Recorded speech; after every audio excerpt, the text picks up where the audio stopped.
last conversation, you really shared a lot of pretty cool things about your dad and some things that you picked up from him. So I want to take today, let's take some of that knowledge, and I want to talk about how you functionally use that information to inform the way that you do things.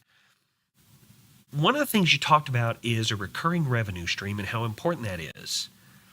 I'm going to have to take your word for it, so please explain to me why having a recurring revenue stream is such a big deal. Why is it better than having money in the bank or stocks? So I grew up in this environment with my dad that, first and foremost, he was concerned by the time he was 65, he had 3 more kids to put through college at that time.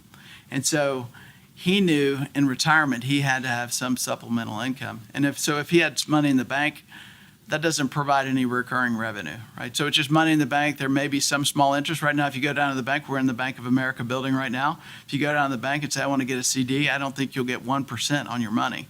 So money in the bank doesn't provide any recurring revenue, nor does, typically a stock, if you're in the stock market in a varied fund, you don't really get that kind of recurring revenue. So my dad was looking for alternative ways. So this was kind of the atmosphere that I grew up in. It was like, what am I going to do to help support my family? So he bought rent houses. He bought self-storage facilities. He started buying things that would give him recurring revenue. By the time he retired, he had some alternative source of revenue. And so what was kind of neat about that, my mom turns 90 in about 3 months, and she's got 24-hour care. She would not be able to have 24-hour care and live in the same home that she lives in, but for my dad investing in real estate.